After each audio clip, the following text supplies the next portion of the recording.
Good evening, everybody. This is Mike Haken, Chair of the Roman Roads Research Association. Um, I'm going to hold on for another couple of minutes because we've still got people piling in, or I'll just talk very slowly and see how it's going. Um, just to run through a little bit of housekeeping first, for those who aren't aware and are new to our talks, please make sure that you remain muted throughout the talk and keep your videos turned off. Also be aware that on some versions of Zoom, there is a little pencil icon that appears, a little green, looks like a pencil, and it's green in the bottom left-hand corner of your screen. That's gone from newer versions, but it is still there if you've not been updated. Please be careful not to touch that because it will draw lines all over the screen that we can't get rid of. Finally, if you want to put a question to Roger, which I'm sure many of you will, please use the chat function. Address your questions to RRA questions, RRA questions. Once you type the 3 R's in, it'll come up automatically. That will send your question to Susan, who then forwards them all on to me, and I'll put them to Roger at the end of the talk. Okay. It seems to have slowed down. So with that, I think we'll start to make a start. Roger's already with us. You should be able to see him. So good evening, Roger. Hello there. For those who aren't aware, Roger was formerly a senior lecturer at the University of Birmingham. You were involved in the Roman Roads project there, weren't you, a few years ago? I seem to remember. Yes, yeah, I've been involved in Roman roads on and off for many years now. Anyway, he's going to talk to us about the development of the road network in Shropshire, particularly around Wroxeter. Roger's worked on Wroxeter for a very, very long time. I'm not going to embarrass him by saying how long. It's a while. 50 years. Yes, I know. I didn't think it was quite that long, Roger, but July 1976 was my first encounter. Time flies. Yes. Okay. So with that, I'm going to hand you over, and I will see you all again in about an hour's time. Over to you, Roger. Okay, thank you, Mike. Thank you for the introduction, and thank you for the invitation to speak to the Roman Roads Research Association. I know that many of you, that there are people from outside the country and different time zones who are listening to this. And just in case you don't know where Shropshire is, it's the bit. If you look where the red road is, it's to the left of that. There's a place called Viraconium. That's Wroxeter, and that's the sort of centre of Shropshire. And that's, I'm going to largely limit my talk to Wroxeter, but I will be broadening out. It is worth saying that this is a relatively unstructured lecture. I mean, I'll be looking at different aspects and at different scales of the road system. And forgive me for that. It's not. This isn't presenting a coherent single project that I've been working on. These are roads that I've encountered or thought about while I've been working on Wroxeter. That's what has been my main focus and where I still continue to focus my attention on.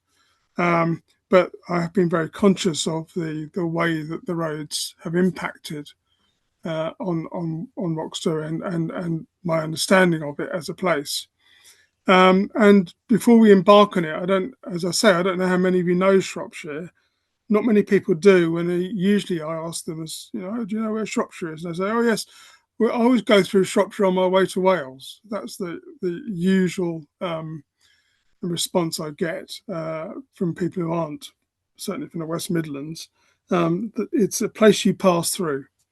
And very few people stop and look, and which is a shame in some senses.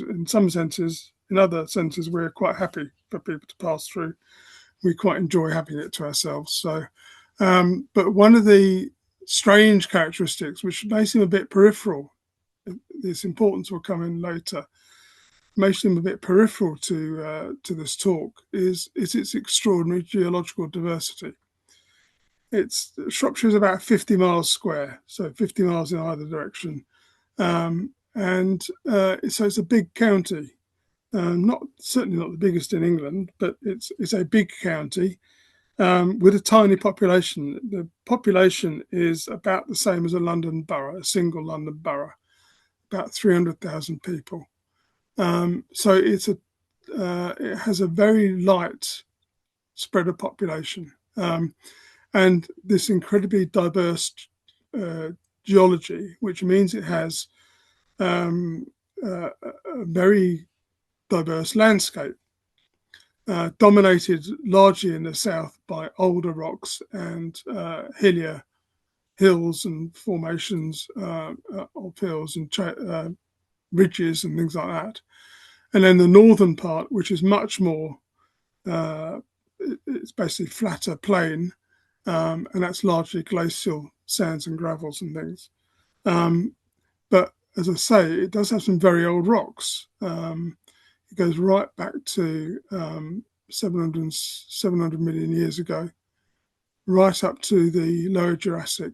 And in fact, you've got an enormous diversity, and that has had a great impact on the county. And as I say, the county is relatively undeveloped. The black areas are the major urban centres. These aren't accurately drawn, but they give an idea of the scale of urban settlement. And you can see these are relatively small areas. And you can also get a hint from this terrain model just where the highlands, the areas of main elevation are. And of course, they will have an impact on the roads. And you can see straight away that there are natural corridors here, which, of course, the Romans exploited when they moved into the area. They're very good at reading landscapes, and you can see where the roads were going to go. Once they started laying them out, they're not going to go across this highland. They're going to stick to the valleys by and large. So that's just a preamble for those who aren't especially familiar with Shropshire, or who only know bits of it, and they might be the uncharacteristic bits. So if you know the north, you won't realise just how hilly the south is, and vice versa. So it's worth dwelling on that for a little while.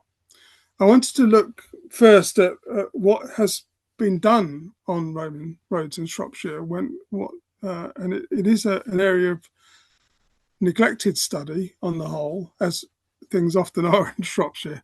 We tend to get left behind. There's no university here, and there's no university locally, really. Chester's got a university now. Birmingham is the closest, but we're too far from Oxford and Cambridge to really have been influenced by them, and certainly too far from London to have been in their purview. But so there's been a bit of a neglect. The initial studies, of course, were done in the 19th century. The first one really worth mentioning is a chap called Charles Hartshorne, Salopia Antica 1841, which is a substantial book.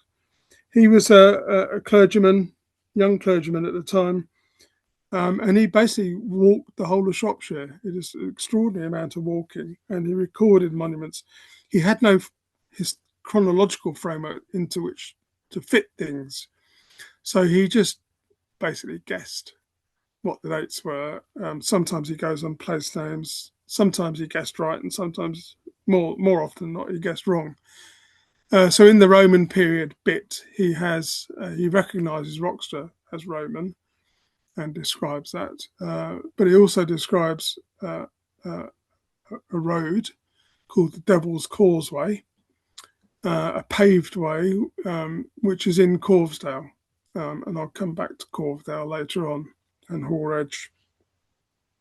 And he describes another road in that general vicinity, talking about it going up to what he calls a British camp on Brown Brown-Clear is one of the high points. It's the highest point in Shropshire, 590 metres. And he describes the Roman road, which clearly isn't a Roman road when you look at it and go on the ground. It's not a Roman road at all. So he had no methodological approach to discerning what a Roman road was or not. So about 60 years later, the VCH offers the first informed Victoria County history, offers the first properly informed overview of Roman roads. And being a sort of classic, studies then were classically orientated, so they went straight to what surviving texts there were. And of course, the only surviving texts that would give them roads were the Antonine Itinerary. So they, based on the reading of that and the identification of Wroxeter as Viraconium or Uriconium, as it is in the Antonine Itinerary, they come to the judgment that the road system is, in its basic form, fairly simple. You have a main road from London, i.e. Watling Street, which then comes to Wroxeter and then splits into three directions, one going south, one going west, and one going north. And as they observe, difficulties only arise when we enter into details. Isn't that the truth? And then he does then go on to consider other roads, like those raised by Charles Hartshorne, but he mostly dismisses them, says they're examples of antiquarian enthusiasm. But interestingly, when you read through them now, there are quite a few bits and pieces you think, hang on a minute, we now accept that that's Roman. So again, it seems that largely he's working on guesswork. Francis Haverfield wrote this text. So no, it's Smith, isn't it? Reginald Smith wrote this, and we don't really have an understanding of what his methodology was. He was just collecting the information and compiling it into a gazetteer in a sort of loose understanding of what the Roman period was like. So basically, the Antonine Itinerary is the foundation of what we know about Wroxeter, and there are three routes, if I remember. The main one is Itinerary 2, but there are others that mention Wroxeter. I think the one going north to Carlisle, for example. And to be honest, very few people have deviated from this model. There hasn't really been a systematic approach to the roads in Shropshire. The Shropshire Archaeological Society, of which I am, worth saying that I'm chair and both chair and editor for my sins, that was founded in 1877, and they launched the Roman Roads Committee in 1926, very much the fashion of the time to trace Roman roads. And there's only one real report. H.E. Forrest is the chap leading it, and he wrote a report collating what they had done in the past 12 years or so. And there's an article in the Shop Transactions. I'll come back to the transactions right at the end and point out where you can get the references for all of this. But basically, he was looking at particular roads and again trying to link them to the itineraries. So, for example, the visit to Llanymynech up in the northwest of the county, up on the borders with Powys. He was saying he was trying to find the Roman road there because he assumed the quarries there were quarries used by the Romans. He was partly right on that. But also there's a copper mine up there as well. And so there were resources that were being exploited in the Roman period. And he was trying to work out the road, or they were trying to work out the road between the two. And they also investigated the Devil's Causeway and Brown-Clear and Wroxeter. And they basically, from what I can work out of the methodology, there's no description as such. But at one point, he does mention the fact that they were probing the ground. So this is, again, a classic approach before the invention of geophysics. Just going along road lines or suggested road lines and poking into the ground with a rod and if they hit hard ground, then they might assume that that's a Roman road. So very, very rarely they cut sections across. That's an illustration on the top there, the upper one, of one from the article in 1938. And this is a fortuitous section that Co-op was building a plant, a vegetable nursery up at Rodden, and they happened to be on the line of the Roman road, and they happened to have dug a trench, and so they recorded it. And that was their section of the Roman road. The one interesting methodological thing that I came across in that report is that in 1929 they mention, though they don't tell us what happened to the photographs, but they mention that there were aerial photographs taken of the landscape in 1929 under a light covering of snow, which showed the line of the Roman road in that area. And I assume this is flying from RAF Shawbury. RAF Shawbury is still in operation as a base, and it's always been a training base, and it was a training base then as well. So what you've got are lots of bored instructors going around flying over the Shropshire countryside, and they spend their time looking down as well as observing what the other pilot is doing, but they're also looking down on the ground and noticing things. And I suspect that is when these photographs were taken. Certainly there was a very important photographer, Sladden,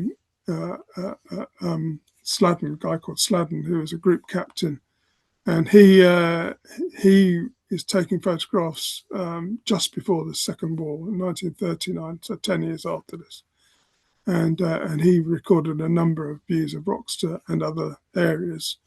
But anyway, so that struck me as quite interesting methodologically, because it's quite early. 1929 is quite early to be using aerial photographs to trace Roman roads. Unfortunately, as I say, I don't know where the photographs now are. They might still survive. It depends. If they were taken by aerofilms, for example, they might be in the English Heritage Collection, in which case it's worth looking through and checking that.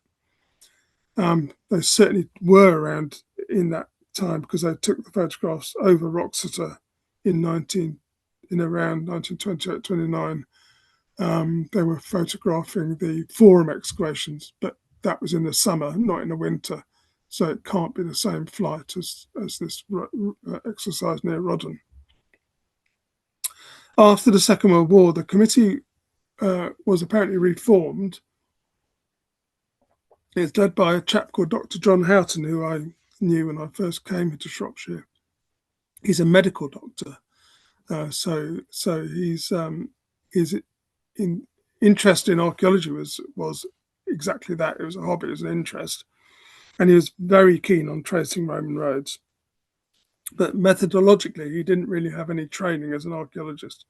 So the lower section there is one of his sections.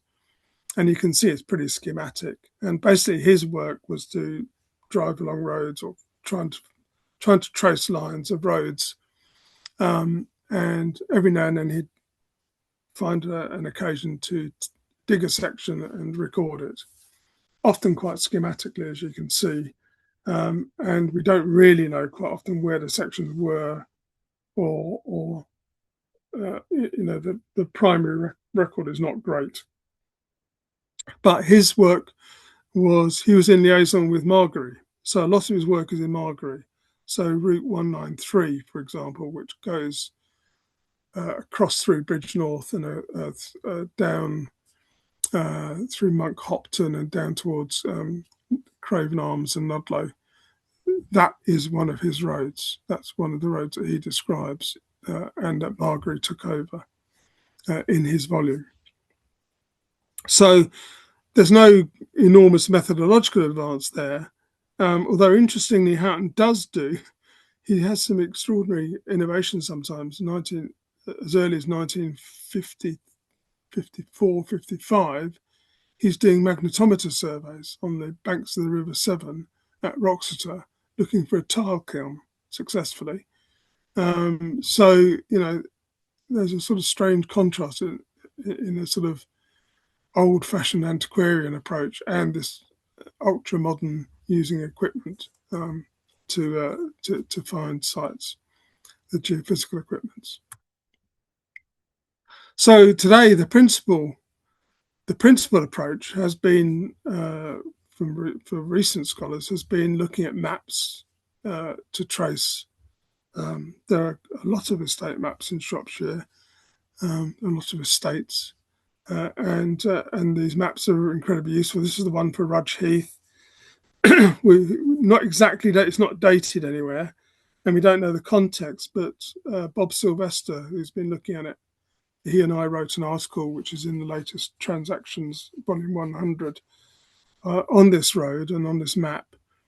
And basically, he believes that this was drawn up in around 1635 as a means of settling a land dispute. That's the usual reason these maps are drawn up, is to settle some sort of dispute or other about land ownership and land use.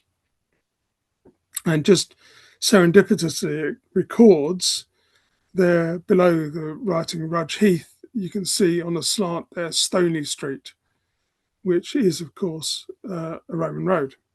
In this case, going down to Green's Forge off to the bottom right and heading off the map to the left, going up towards, what is now Telford, Madeley in Telford. So the Shropshire Archives do actually have a very rich resource in maps.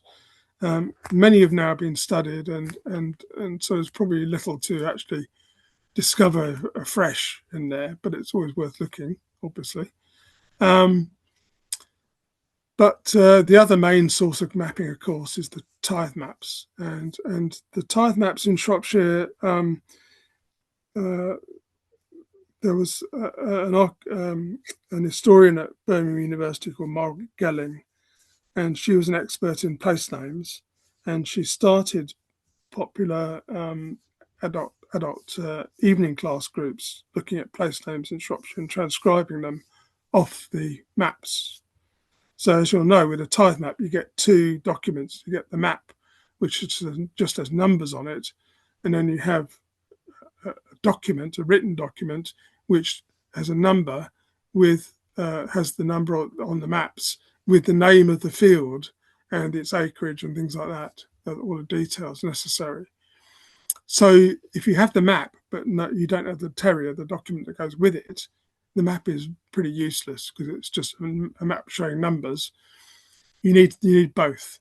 And what a chap called Foxall did, Henry Foxall, I think he was Henry, he transcribed all the names. So he basically did a tracing of the tithe map and transcribed all the names in the terrier onto the map. So that it actually, like the map here, has all the names actually on the map. And that's incredibly useful. And then they use that to compile the place name volumes of Shropshire.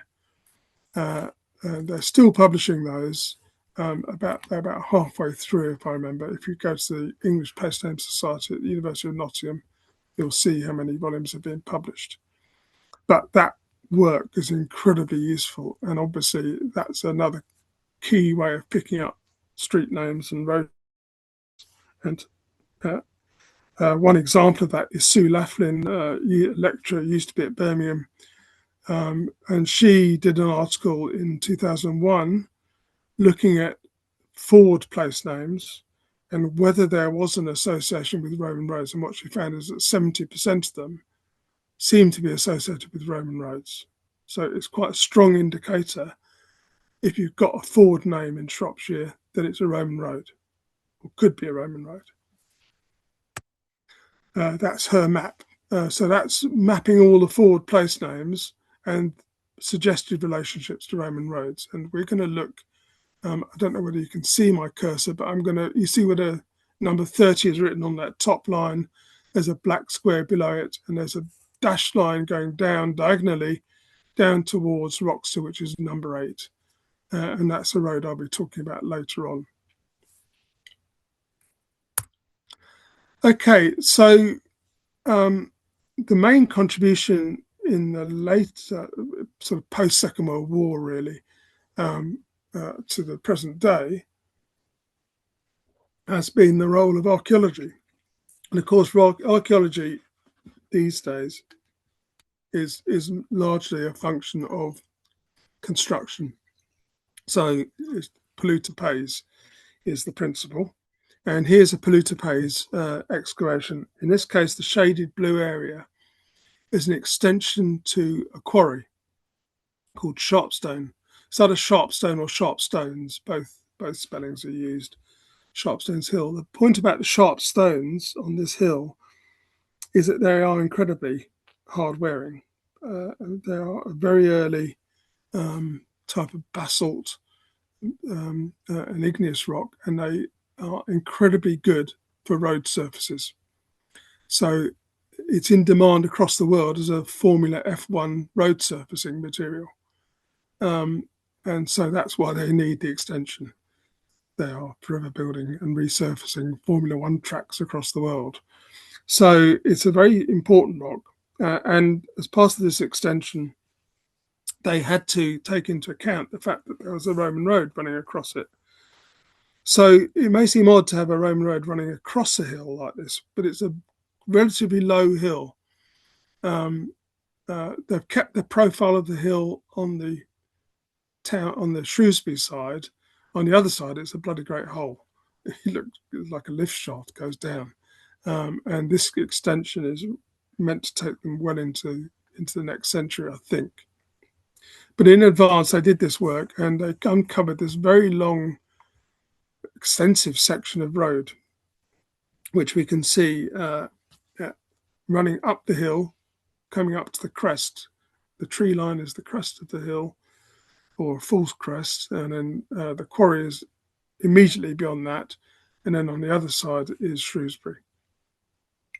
And so this road was going to be quarried away, and it was fully recorded, and they dug a deep section across it, and that's what, sorry, beg your pardon. That is where the excavation took place. I'm also going to mention this site, SA15, in a second on the next slide. That's where the Shrewsbury Town Football Club now is, the Crude Meadow, as it's called, and that was on the site of a double-ditched enclosure, Iron Age enclosure, very large enclosure there. So we've got a little collection of archaeological sites here, and the point about the Roman road section, which you can see on the left there, the Roman road section, when they did a variety of tests and datings on it. Fortuitously, the road ran over a very common feature in this part of the world, which is a kettle hole, where you've got a block of ice from the glacier has fallen into the deposits, the glacial deposits, and has melted in situ and created a little pond or a lake. Some of these still survive. They're the meres of Shropshire. Some of them, but most of them are gone. And this one happened to have filled in quite rapidly. It's quite a small one. And but it created a marshy area. And that marshy area was something that they were basically filling in so the road could go across it. And that, of course, gave them a rich environmental deposit to look at, the archaeologists. And when they looked at it and did the dating, and they also did optical luminescence dating, OSL, on which is a way of dating the quartz grains in the soil. It's a new method of dating. And basically, to cut a long story short, they had a whole sequence going from the Bronze Age. In the Middle Iron Age, you've got a rough path in which there were the feet of cattle impressed. That's why the cattle are standing there. And then above that, there's another levelling, and then you've got Iron Age road surfaces. So these were a couple of Iron Age road surfaces, and then the Roman surface on top of that. So in other words, the Romans were not creating a road, they were reusing an Iron Age road. And it's one of the first, certainly the first in the county, and it's a very rare instance, I think, across the whole country. The roads continued in use right through to the 18th century or so, when it finally fell out of use. But basically, we've got a whole sequence here of deposits. We'll look in detail in this section in a minute, but you can see the depth of it from that middle photograph. That's the one of the diggers explaining the layering that you're looking at in the section, drawn in the section there. The site, the Shropstones E, the double ditched enclosure there, and the reconstruction below it. What you notice about it is how wide the ditches are, and one of the points about that is that we think that this is where they're corralling cattle at night. So basically, they're very deep ditches that go down about 2.5, 3 meters deep, and they're there not to drain the soil, but they're there to pound in cattle to keep them safe. And so cattle were an important resource. The point is that cattle were an important resource to the Cornovii. This is largely an area not really of arable. There is arable. It's certainly in central Shropshire, but for large areas of Shropshire, animals are the preferred crop. So cattle, sheep are the mainstay of the economy, and that means it's a different way of wealth creation, should we say? So the Cornovii are not a particularly rich tribe, but they are, they're rich in some resources and not in others. What they don't have is a lot of portable wealth, because an economy based on livestock tends not to have a lot of disposable income. It tends to be tied up in the animals themselves. I'll come back to that thought in a minute, but basically that's the road section, just to give you a more detailed view.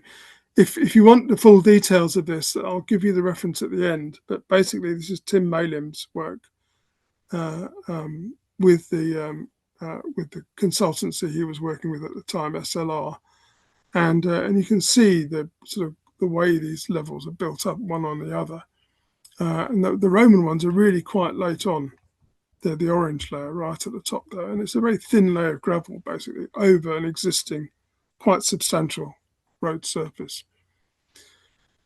I remember visiting the site and being told about it and discussing it with Tim and all the rest of it, and then thinking, well, where is this road going to? Where's it coming from and where's it going to? No point having a road unless you know where it's, what the destination was and why it's there. And, if they're droving cattle, which they seem to be from the hoof prints, where are those cattle going? And one of the things that having worked in the Northwest for many years, the thing that struck me was, well, is it linked to the salt trade?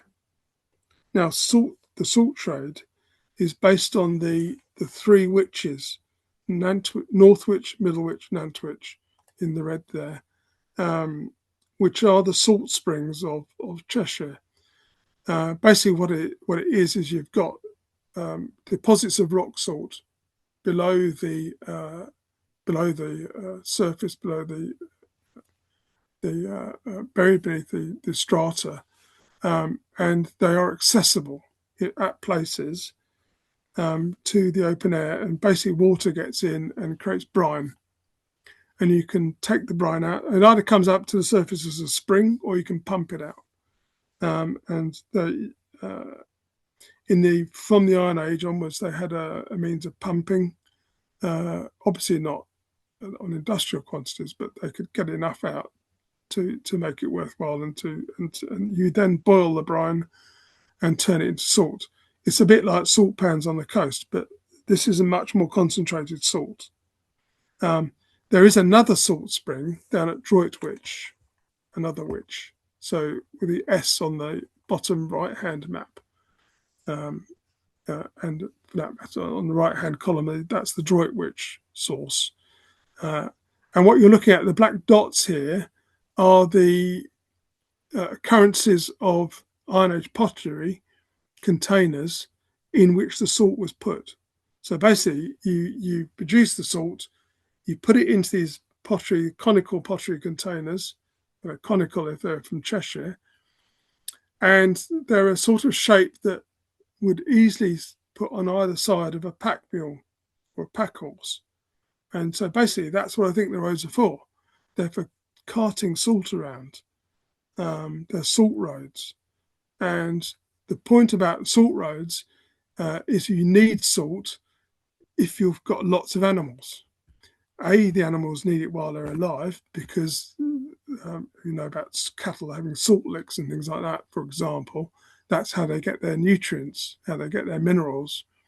But also, obviously, once you've killed them, if you want to create leather, if you want to make cheese, if you want, or there are lots of products that are linked to salt. If you want to salt the meat to preserve it, you need a lot of salt.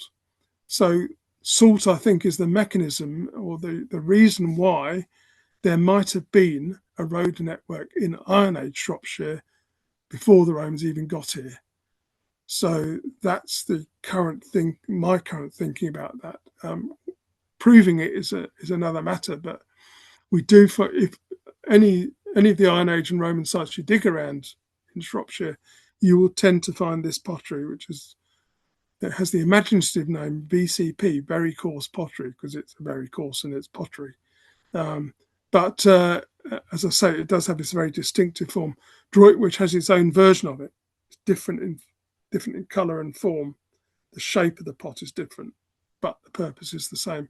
The point is, because it's an unfired clay, it sucks the moisture out of the salt, and therefore it keeps the salt dry, basically, or helps dry it out. And the production of this is really on quite a big scale. This is a brine tank. This is a tank in which they are making salt in Roman Nantwich, excavated in 2002. You can see the quality of preservation. It looks like it was abandoned yesterday. And Peter Connolly there is holding a Roman carved wooden shovel. That's the sort of shovel that they used to shovel the salt out of the pit from. And then when they finished it, they just chuck the shovel back into the pit. So that's why it survived. That's incredibly rare, as you can imagine. But I just put that on. This is the Roman period, not the Iron Age, but it gives you an idea of the scale of production on these sites, of how much salt is produced. But it's absolutely critical as a resource, and that's why they need to move it around, because it's a big area. If we think, as I do, that the Cornovian territory is all of Shropshire and all of Cheshire, as it's marked there, we can't prove it, but that's the logic. The geographic logic of it is that the Cornovian territory includes the Wirral, Cheshire, and Shropshire, most of Shropshire. If you're moving salt around in that territory, as the dots demonstrate that you are, and further afield as well, then you've got to have big quantities to do that. Okay, so one of the things I've noticed recently in looking at the Roman road system and thinking about it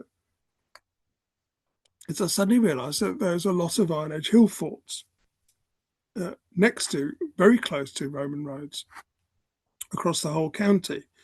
So the one that triggered this really was Bury Walls, an uninvestigated site. It was dug in the 1930s. It's a fantastic site. It's on private land, but hardly anyone knows about it. It's very close to Hawkston Park. People might have visited that on the road going north from Shrewsbury, about 10 miles away from Shrewsbury. It's never really been looked at. It's a massive, massive site. Sitting, as you can see, on a promontory overlooking the area below it was marshy. And the Roman road that swings by it, that's where one of the few Roman milestones for the county was found at Moston Pool, which is at the foot of this monument. So that's the first one I knew about. Nestcliff, that's an example we'll come across later on in the lecture. That is another Iron Age hill fort. It's just been excavated by Gary Locke and Paul Riley, Southampton University. They've done a 5 or 6 year season on that. And again, that's adjacent. It's adjacent to a road. It's whether the road is Roman or not. And I'll come back to that later on. The Wrekin is certainly adjacent to a Roman road. In fact, it's adjacent to two. There's one to the north, which is Watling Street, and there's one to the south, which is the road I'll talk about. That's the Rudge Heath Road. And on the same Rudge Heath Road is the one I showed you earlier, which is the Walls. That Rudge Heath map, just off it, is this site, the Walls, which is another Iron Age hill fort. And in fact, you can see the Roman road on the Lydie. It's that diagonal going across at the bottom there. And then lastly, Cacardoc and the Lawley next to it are both. There are two Cacardocs in Shropshire, confusingly. This is the one at Church Stretton. And it's this one. This is a 1958 photo. So taken by Arnold Baker looking south. And what you're seeing is the curving arc of the Roman road going down to Usk and then beyond to Caerleon. And on the left-hand side, you can see those sort of triangular ridges. That's Cacardoc and the Lawley. So these are right adjacent to these roads. So it's an interesting thought as to, why are there Roman roads associated with hill forts? Is this just a fortuitous link? Or is it, again, that we have an Iron Age road system which the Romans inherited and refurbished to their own standards? These are questions that we can't answer at the moment, but it's an intriguing possibility. I don't know any other areas of the country where this association has been noted, and I'll be interested to hear in the discussion afterwards whether that is indeed the case. Okay, so we finally get to the Romans. Gosh, that was a long discourse. So basically, this is a map of Western Midlands. So basically, the West Midlands is a region. So we're looking here on the right-hand map at Shropshire, and then next to it on the right-hand side, Staffordshire, and then below it is the effectively Warwickshire and Birmingham area, and then moving around into Worcestershire, and then bottom left is Herefordshire. So, and here you can see the Roman road system, and the one that goes across, in fact, forms the county boundary in Warwickshire, is of course Watling Street, and you can see the regular stations: Tripontium, High Cross, Manchester, Wall, Watereton, Kinbaston, Burlington initially, then Redhill, and then Wroxeter. And then at Wroxeter, as the VCH observed, it splits into three: the West Road, the South Road, the North Road. From Watereton, you get an important road which cuts diagonally across country to Whitchurch. You'll notice also in the top left-hand corner of Shropshire, there's a couple of sites there, Rynn Park and Whittington. These are both marching camps, temporary camps, part of the initial invasion force or early stages of Roman conquest, but they have no Roman road associated with them. Again, I'll come back to that.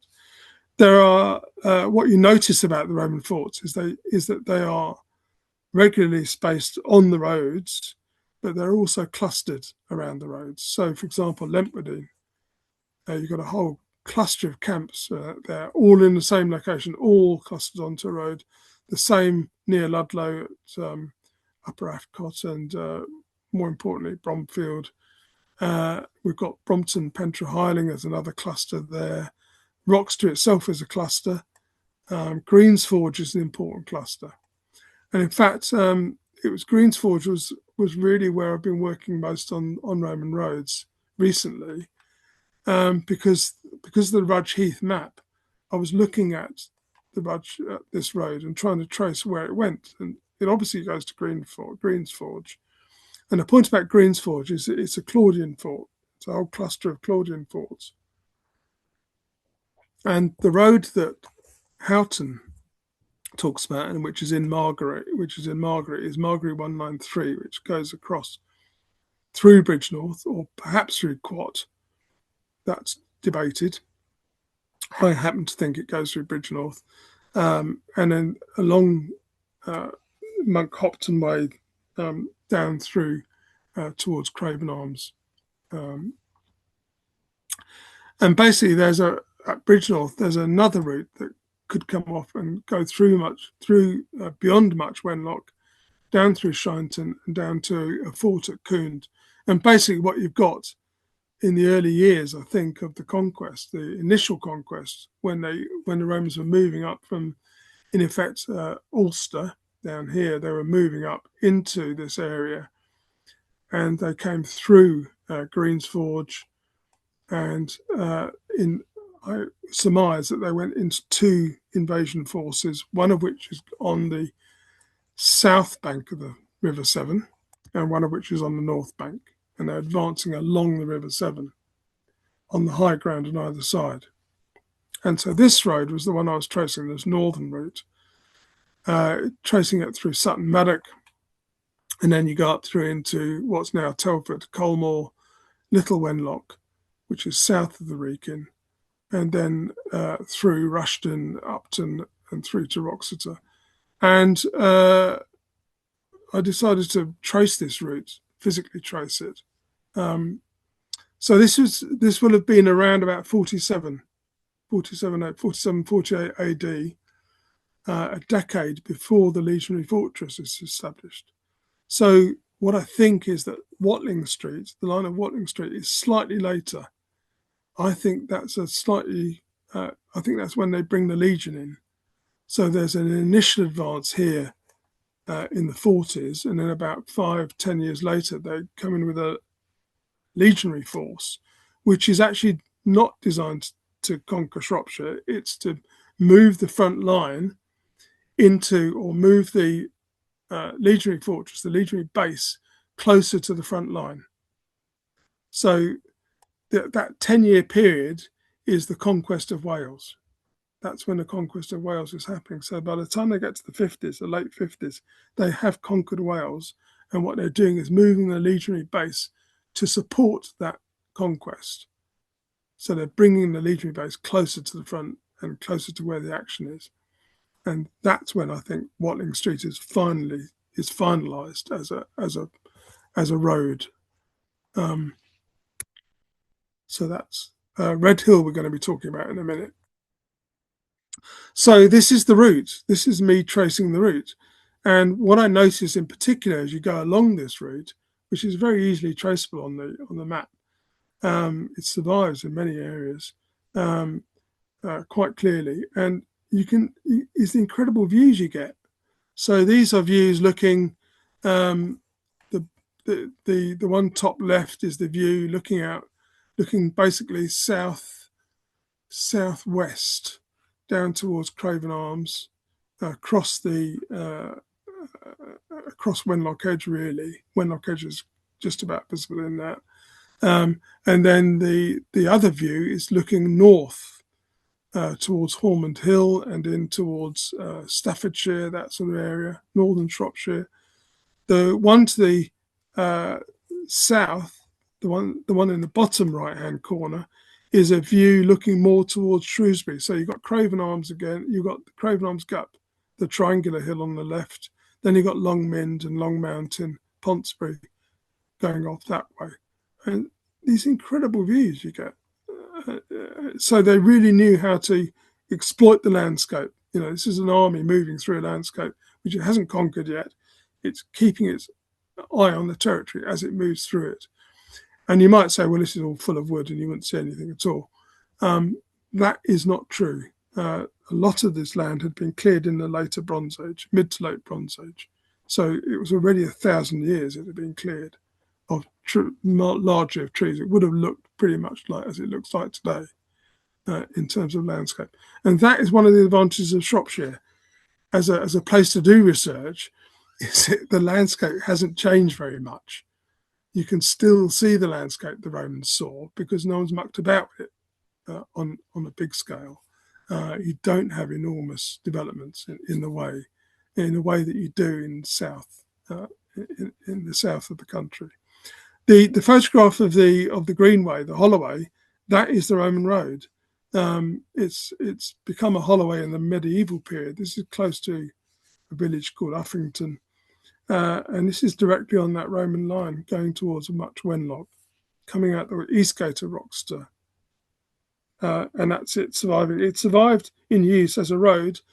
It's on the map, which I'll show you later on, the Bohr map of the 1790s. It's still in use in the 1790s. This is the road that Mike picked up in the latest newsletter. So that is what he's been looking at as well, independently. He's been looking at the Agger on LiDAR.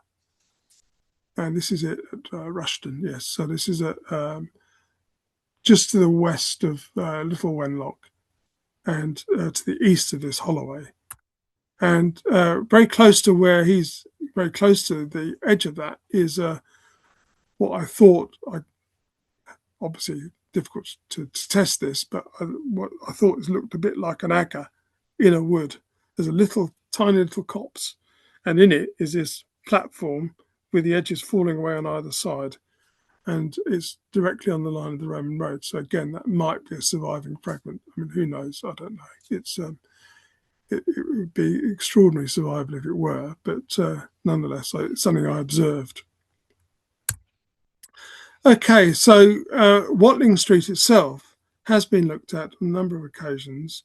The most important of which was when the extension to the M54 was put in the 1970s, and the extension of that was a bypass, the A5 bypass, which went from the western edge of Telford and goes through to Shrewsbury as a dual carriageway, two-lane dual carriage, on both sides, so 4-lane road, and that it basically follows the corridor of the railway, in fact. And as part of that, a cutting was done through the hill, Overley Hill, and in doing so, the Roman road was sectioned. And this is the Roman road section just before the hill at Burkett Gate, and you can see Watling Street here sectioned. So there's a really nice section of it. And further on, actually on Overley Hill, Hugh Hannaford, who did this work in the 1991, I think it was 1989, 1990. He actually found a paved surface, not quite like the basalt paving of classic Roman roads, but it was sandstone paving laid in a sort of crazy paving effect, rather than a tamped gravel surface as you might expect to find. The other section he dug was over here at the Dayhouse Farm in Nobold, near to Mealbrace, and I'll talk more about this. But this proved the line of the Westbury Road. And the other thing that was found during these works was this coin hoard of denarii and a single arius on the line of the road. Okay, I mentioned Red Hill. Red Hill is one of the stations on Watling Street. If you're going east from Wroxeter, it's the first settlement you would encounter. So it's a roadside settlement, classic roadside settlement. It's been worked on a lot because of the development in Telford, the housing development, and you can see the sort of extensive works that have been done. The grey shaded area is the work done by Worcestershire Archaeological Unit a few years back. There have been a number of investigations south of the road as well. The road going across here is the A5. It's Thomas Telford's Holyhead Road going across here, which is on Watling Street in this area. And then this is the area that was being reported on where this map came from, this bottom left-hand area. And that was an area that clearly was outside of the main area. So it's a relatively small-scale settlement. It seems to be in the location of Amancio. We don't have any details, but there was a stone building on the site. And it's clearly, as you can see from the finds, producing really quite significant amounts of material. Shropshire, I should say, has a very low material culture. quantity, so it's quite rare to find lots of objects. The pottery is actually samenware, but it's the black version of samenware. It's very rare, and this is showing the figure of Aeschylus taking his father away from Troy. So it's the foundation myth of Rome, basically, done on pottery. So, okay, so Red Hill, the main focus, of course, of the road system in Shropshire is Wroxeter. And as I've already intimated, Wroxeter has two phases of military occupation. The initial phase is this lower one, the small fort, 500 men, possibly cavalry unit, because we have a cavalry tombstone. That's a tombstone there, bottom left, bottom right. And that's a tombstone of Claudius Tarentinus, Bulgarian, who's a Thracian. And you can see how the Roman road system, the Rudge Road, in effect, that's its aiming point, is aiming for Wroxeter, because there's a ford here and it could take you across the River Severn. The River Severn is difficult to cross. There are only certain crossing points you can use. One is at Uffington, which is where there's a camp. There's one at Wroxeter. There's another at Atcham. And that's where the camps are. That's where the road crossings are. So they determine really where you can cross the river, because the river is quite difficult to cross. Obviously, when it's in flood, it's really problematic. But the Wroxeter is the ideal location in that it has controls a major ford there, and was a really significant point, and of course was on the river system. The legionary fortress, built about 10 years after the fort, was established there, and that's initially the 14th Legion and then the 20th Legion. They swapped over around about the time of Nero, end of the reign of Nero, and the fortress is finally abandoned in the 90s AD. Okay, so north of Wroxeter, we've got a whole extraordinary series of crop marks and confusion of roads. If you look at the road system up here, where it's the Whitchurch Road, Watling Street, Atcham Ford Road, there's a whole network of roads here recorded, and they sort of the confusion of roads, and that confusion can be untangled to a degree when you start to map out the crop marks. So the dashed lines are the later medieval ploughing. The black are the features underlying, which are Roman. So basically you've got the town, they've got the town defences coming around at the bottom there. And then those town defences cut an earlier road system. This is a trackway system rather than roads. So some of them are Roman roads. You can see the Roman road mark there. That's Watling Street, or the early road of Watling Street, early version of it, going across. So initially, the road ignores Wroxeter because Wroxeter wasn't there. So Watling Street, when it first comes in, it just goes straight across to Atcham, and had an extension down to the fort. But later on, the fortress is brought in, and that changes the road system. It sort of forces deviations in the old road system, and that's reflected in here. So you've got trackways. There's the Roman camp. One of the Roman camp 1 and camp 2 is over here, top right. And we've got a system of trackways. And this year, we actually, I should say 2025, in September, we dug these systems, these trackways, and uncovered a whole range of material, including Roman helmet handle and belt fittings, Flavian belt fittings, and the Republican coin, which is actually reported in the Telegraph this weekend just gone. So we've got a whole landscape here, which is quite early, and which records both trackways and roads. We didn't find any road surfaces as such, but we found the trackway, but it's quite deeply buried. It's a very sandy soil, it's very soft, and it's eroded itself into the surface, and that's why it survives as a crop mark. And then they build this, the city wall across it. They just cut off this whole system. So that system of trackways and camps, the camps are first, then you get the trackways over the camps, and then you get the defences over the system of trackways. And you can therefore date the trackways between the camps, which must go out of use at the end of the military phase in around about 80 AD, 70, 80 AD, and the defences which are put in around about 200. So it's a very tightly defined and dated landscape here we're looking at. It's incredibly rare and unusual to find so closely a dated landscape. And the material we've uncovered in this excavation has largely confirmed that dating, Hadrianic pottery going through to the early 3rd century, but nothing beyond that.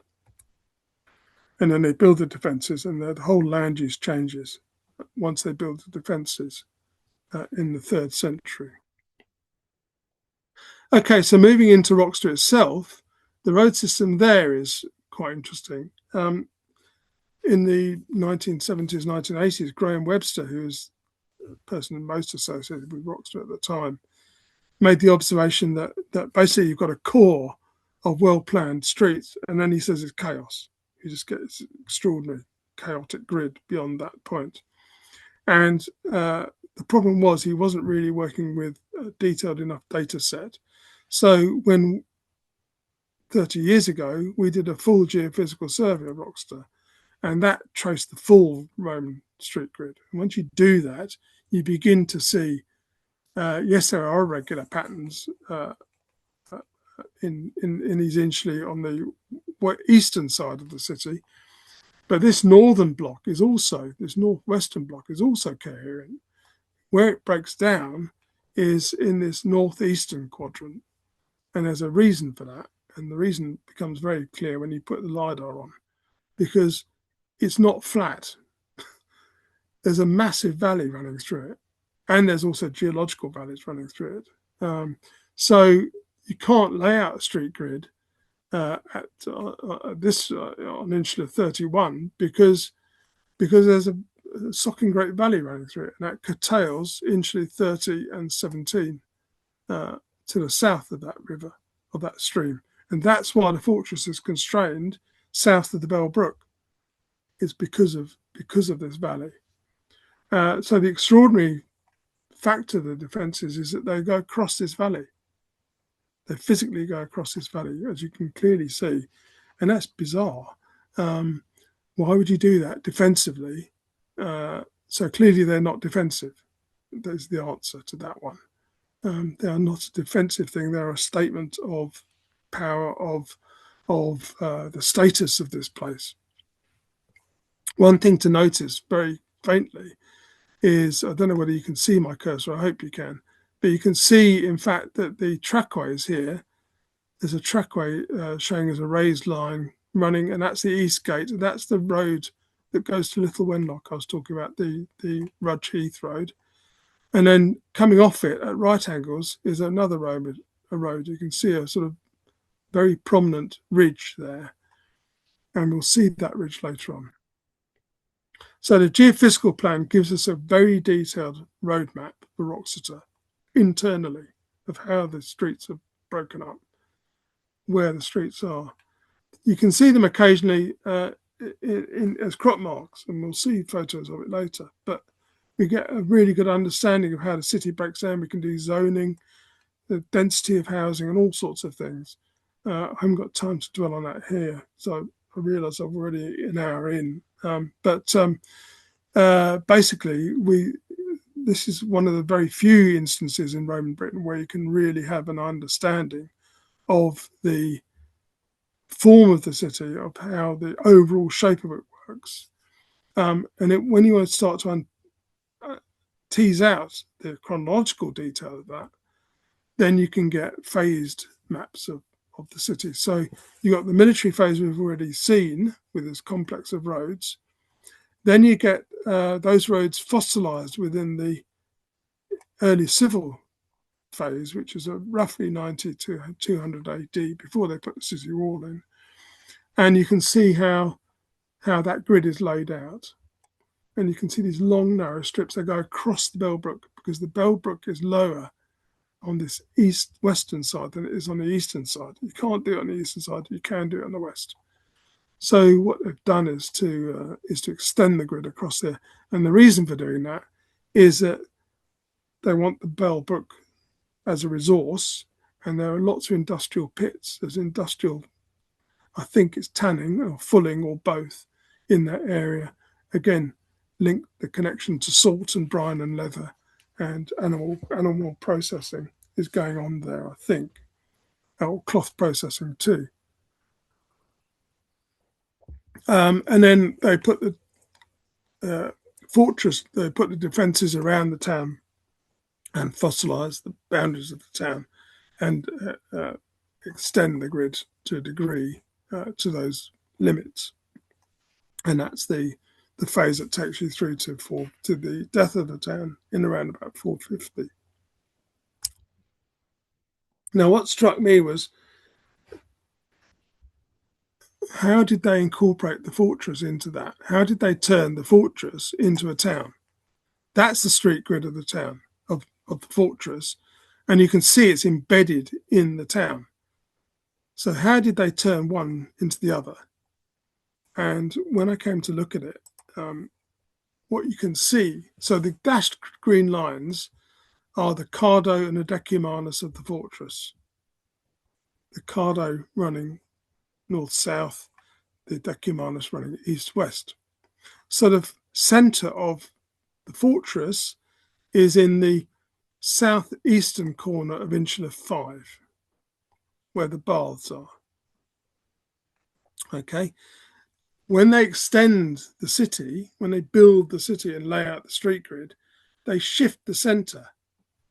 They shift it one street west and one street north, so that the corner switches, the main crossroads of the city is transferred to the other corner of Insula 5, to the northwest corner of Insula 5. And so the whole thing's refocused. The forum is built on one side, the baths on the other, and then Insula 1, I'm pretty certain it's the temple, is built there. And what you notice is the regularity of this grid. And basically what you're looking at are blocks of 600 pes monetalis, the Roman foot, here being outlined in blue. And you can see how they are surveying these blocks of roughly 600, well, no, exactly 600 meters pes monetalis square. And that forms the core of the town. And then they build out from that, they extend from that. So this is a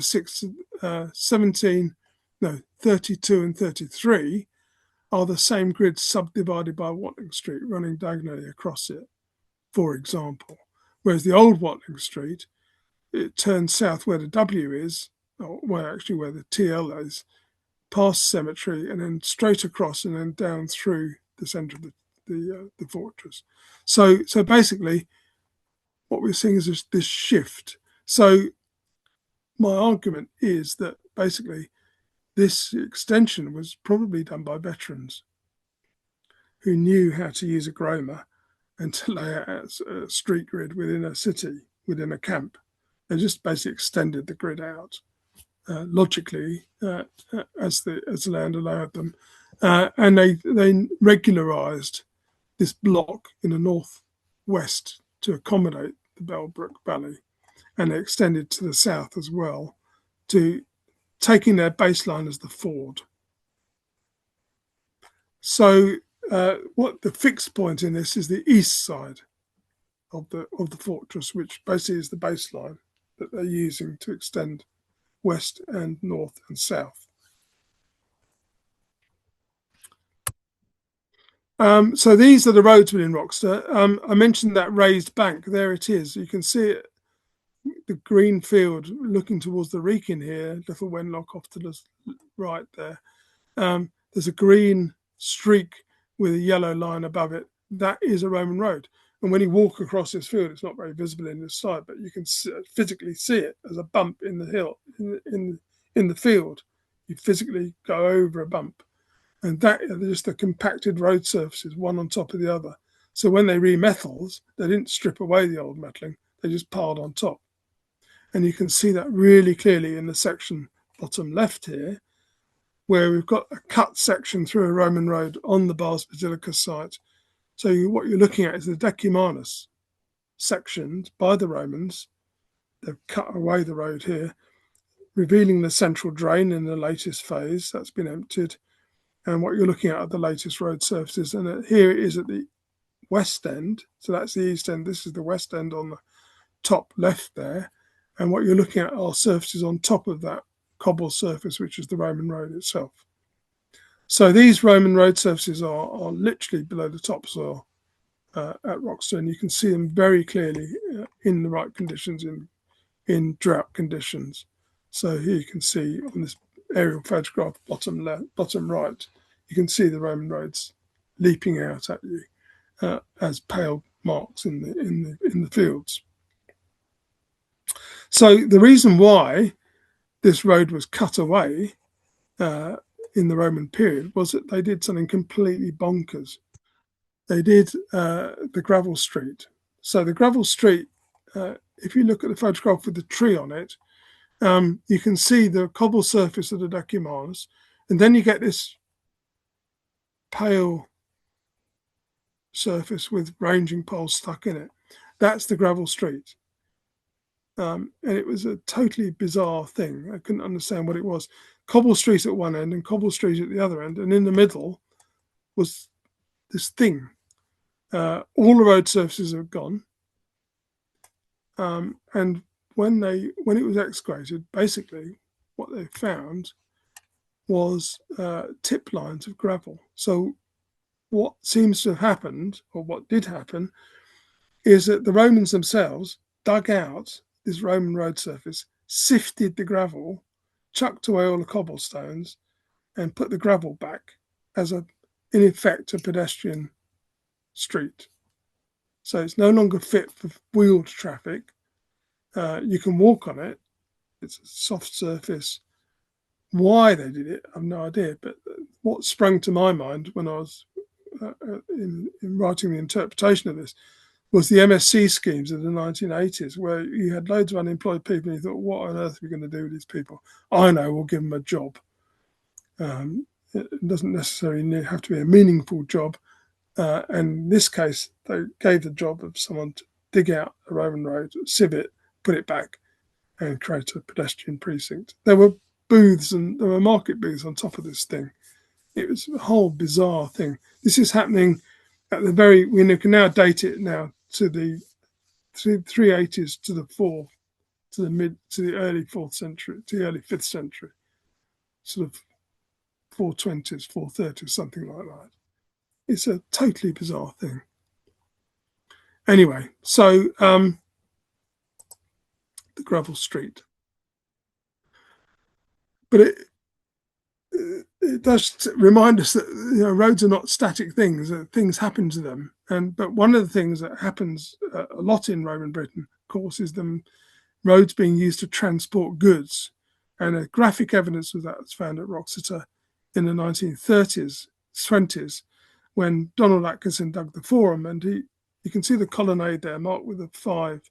That's the Forum colonnade, and there was a fire that ran through the basilica, the Forum, in probably the 160s, 170s, and a stall set up in the portico of the Forum fell into the gutter, and they didn't clear it away. They just buried it under new road surface. And basically what you've got are these stacks of Samian ware. You can see them, number one. The rectangular blocks next to the Samian vessel are these blocks of wet stones. And then in the background, you've got the white mortaria. And basically what you're seeing is a road pattern. The use of the roads being used to bring stuff to Wroxeter. So the first things to be loaded on a cart are the Samian ware in Gaul, and they're taken to the port, probably Boulogne or perhaps on the Lower Rhine at Xanten or somewhere like that, loaded onto ships, taken to London. And then they embarked from London along Watling Street. Just outside London, they load in a load of whetstones, which we now know come from the Sussex Weald. And these are in Provence now. And then on their way, they pass through Manchester and pick up some mortaria. So it's a really nice graphic and illustration of how the roads used to transport materials. And that's a feature of the road system in Shropshire that I've been looking at a lot recently, which is the use of roads as part of the economy. So the Wroxeter hinterland project, which we did 30 years ago, the way we were tracing Romanisation in the landscape was to see where the pottery was. That's the only mechanism we had to prove where people were living, was through the pottery, manure scatters in the landscape. And what we noticed, you can see it very clearly on here, is that the roads are the primary way in which pottery gets out into the countryside. Where you are in the areas between roads, you get very little pottery. If you're on the road, you get a lot of pottery. So when you find a site like Upton Crescent that has no road but has a lot of pottery, you think there's a road here, got to be. And not in the road, there's almost certainly a military site. We'll come back to Upton Crescent in a minute. So the road system is really important, and we can demonstrate that really graphically through the actual materials of which Wroxeter is built. The stone with which its buildings are built are all quarried in Shropshire, and the point is that they're linked to the road system. So graphic evidence of that is found at a place called Acton Burnell, which is sort of south, almost due south of Wroxeter, only about 4 or 5 miles away. And basically, you can see the Roman road. This is the Roman road going down to Church Stretton. So this is Watling Street South, heading across. And it has to cross a quite steep-sided valley. And where it crosses is this enormous embankment, which gradually builds up and builds up and builds up. And it's faced with opposed buttresses in stone, which bridge this valley. And basically what they're doing is levelling the road surface, the Roman road that's going across this valley. They're making sure that it's on the level, in the same way you would for a railway crossing. You don't want a train going down into a dip and up again. You want to keep it level, and that's what they've done here. So it looks like a railway embankment, but it isn't. It's a Roman road, and basically, the reason they've done it is because it's that point there.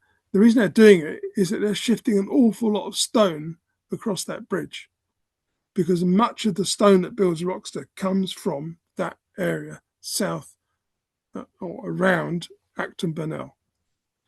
And you can see it, the sandstones, mostly from that area. Micaceous roofing slates are from that road that Houghton traced, the Margery 193. It's going across towards Upton Crescent and then branching down through Much Wenlock. Travertine limestone for mortar is itself coming from Much Wenlock. A lot of the sandstones coming from Watling Street, where it passes through Telford, a place called Red Lake on Ketley Bank. So the only materials that are coming from further afield are things like lead, which of course have to come from the lead mines. There's a small quantity of limestone coming from Clonarmanach, I mentioned earlier, and that's for the lime. The white provides the very white tesserae in the mosaics at Wroxeter. So that's the importance of roads. What's interesting here is that this stone is not going by river. none of it is. It's all going by road. That's the interesting point. That, people always say, "Oh, it's the rivers that are important," but not here. They're not. The Mill Brace, the landscape is where I started this lecture with the Margaret 64 and the road coming over Sharpston Hill. That's something that has interested me because I happen to live in Mill Brace, and so this is an area that I've known of for many years now. And there's the Roman road I mentioned had been sectioned at the Dayhouse Farm, and Margaret 64 is demonstrated going westwards. But increasingly, there is another Roman road that's marked on the west side of Shrewsbury, basically running through here, through St Julian's and up through Meal. And that road I could find no evidence for, but I'm gradually beginning to realise that there is actually a road system here. Mill Brace itself is a roadside settlement, and roadside settlements are really a characteristic of this landscape, as they are in many places in Roman Britain. So the Mill Brace Roman roadside settlement is the principal one we know of. Redhill is another. There's one at Whitchurch as well called Heath Road. There aren't many of them, but Mill Brace and Redhill are the most important and most excavated ones. The Mill Brace one was dug at the same time as the A5 extension was put in, and that had very good preservation. And but I think what it is, I always understood it was just one road, but in fact I think there's a fork, there's a hub there rather than the single road. The other site I mentioned was Upton Cresset, the roadside settlement there. There's the geophysical plot of it, which we did prior to excavation in 2009. And it was a really great, I was expecting to see a Roman camp, and instead I got a roadside settlement. You can see very clearly the Roman road running diagonally across there with the plots of houses coming off on either side. And we dug and we found lots of pottery and ironworking evidence. But we had no connection to the road system. That has very recently changed. Mike Harkon has pointed out the connections through LiDAR, connecting, he calls it Parlacopis, this is Upton Cresset, connecting it to Leighton, and then I think I would argue into Wroxeter itself. And then going the other way, it's connecting to Walltown Camp and down towards Droitwich, which is the other salt spring. So it could go to Droitwich, it could also go to Worcester itself. Worcester itself is increasingly important as an iron. We know it's an ironworking centre now. So there's a lot of activity. Suddenly we begin to see a sense to our understanding of the broader landscape. There's the Roman road again, the Houghton Road coming from Greensforge across Bridgenorth and down the Corve Dale. And this is where the roofing state is coming from. So it's coming through along this road and then down through Leighton into Wroxeter in the later Roman period. Okay, so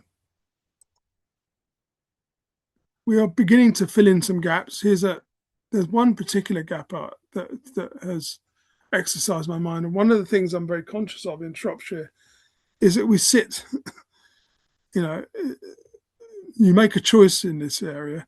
You either work in Wales or you work in Shropshire. And rarely do the two sides meet. But of course, there was no frontier in the Roman period. It was all one thing. So what you get is maps like this on the left, which is the map of the Roman road network and forts in Roman Wales from the Roman Frontier in Wales volume, 3rd edition, 2010. And what you notice is just how little there is in the northeast. You think, well, that's a bit weird. That's Whitchurch, number 55. 51 is Rynn Park, which is up here on the top of the second map. You can see it next to Whittington. Yes, it is the same Whittington as Dick Whittington. That's where he came from. And basically you can see there's no road. So that's a bit weird. And so basically one of the theories I've been working on is that there is a road in that area, but proving it is another matter. So the point is, the River Severn, which I was talking about, the importance of crossing, it turns west here. It turns into towards Snowdonia. And the rivers draining into it are the Perry. This is the River Perry, running from Whittington down towards Shrewsbury, Cound, that area. And basically, the Perry Valley is very marshy, very difficult to cross, because it's not just a river, it's a great marshy area as well, great wetland. Now, you can go up from Wroxeter, you can go across on the east bank up to Whittington, but there's no evidence for a road for there. Or you can go around on the west side. And I think they're going around on the west side. And the reason for that is Mealbrace.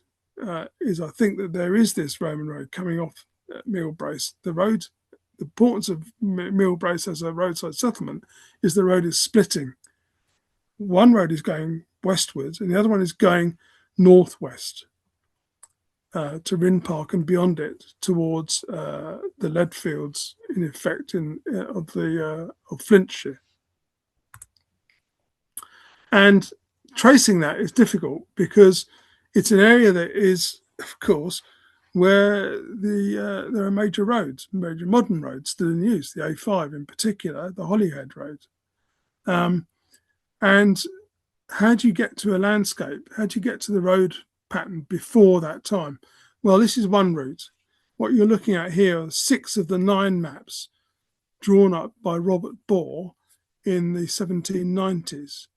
Now, Robert Bore was in his 60s at that time. He was a surveyor, a land surveyor, and his profession was drawing maps, and he mapped the entire county, using his skills and knowledge, and he produced this set of maps, which in the 1980s were the Shropshire Archaeological Society produced this box set of maps. They're incredibly useful. And basically you can trace so what you're looking at are the turnpikes before the railway system is invented and before most of the turnpikes are done and before a lot of the canals are built.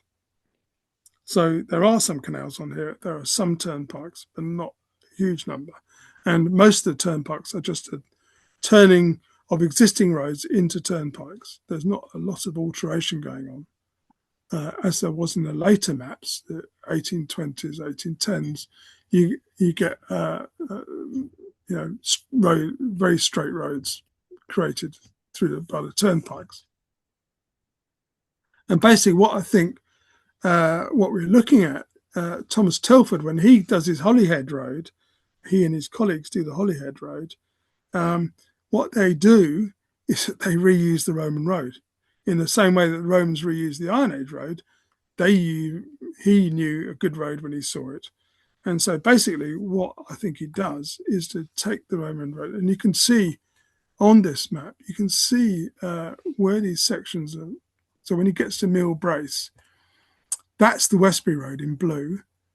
But these sections here, you can see these straight roads and he's connecting them up.